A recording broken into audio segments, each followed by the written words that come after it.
आज हम बात करेंगे यूके के नए इमिग्रेशन रूल्स और परमानेंट सेटलमेंट के नए कानूनों के बारे में, खासकर उन इंडियंस के लिए जो यूके में करियर बनाना या लंबे समय तक सेटल होना चाहते हैं।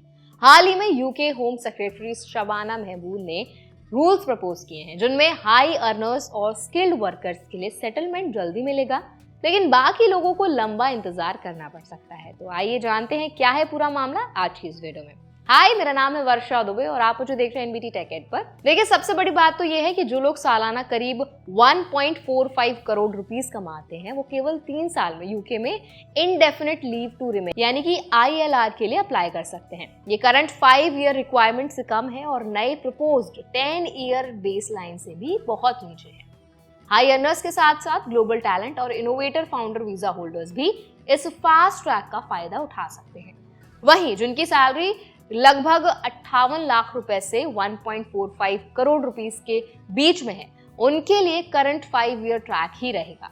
होम सेक्रेटरी ने हाउस ऑफ कॉमन्स में कहा है कि to settle in this country forever is not a right but a privilege and it must be earned. मतलब ये है कि यूके में परमानेंट सेटलमेंट कोई ऑटोमेटिक राइट नहीं है, इसके लिए कुछ कंडीशंस को पूरा करना जरूरी है। नए रूल्स की वजह यह है कि पिछले कंजर्वेटिव गवर्नमेंट के दौरान ब्रेक्सिट और कोविड-19 के बाद वर्कर वीजा रूट्स को बढ़ाया गया था। एस्टिमेट्स के अनुसार 2030 तक 1.3 से 2.2 मिलियन लोग ILR के लिए एलिजिबल हो सकते हैं। इसीलिए होम ऑफिस ने कुछ कैटेगरीज के लिए वेटिंग पीरियड लंबा कर दिया है। Health and care visa route वाले वर्कर्स जो सोशल केयर सेक्टर में काम करते हैं, उनके लिए बेसलाइन अब 15 साल होगा। पहले ये 10 साल था। सरकार का कहना है कि इस रूट के अंडर ज्यादा लोग एडमिट हुए थे। परमानेंट सेटलमेंट के लिए 4 मेन कंडीशंस हैं।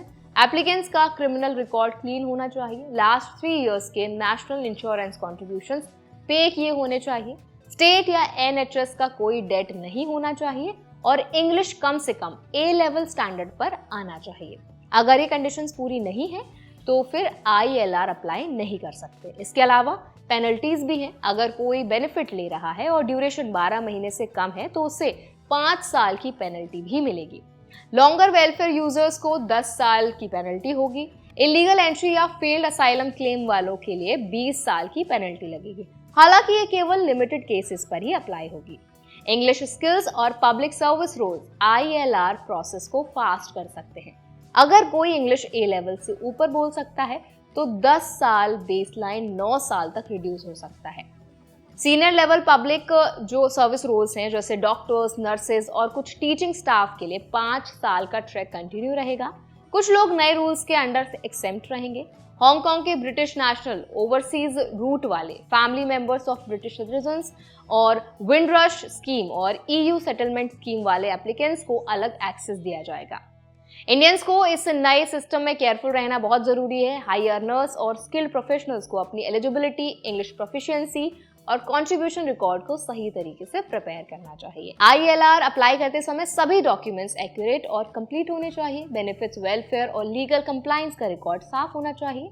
गलत जानकारी या इनकम्प्लीट डॉक्यूमेंटेशन एप्लीकेशन रिजेक्ट होने का बड़ा कारण बन सकती है।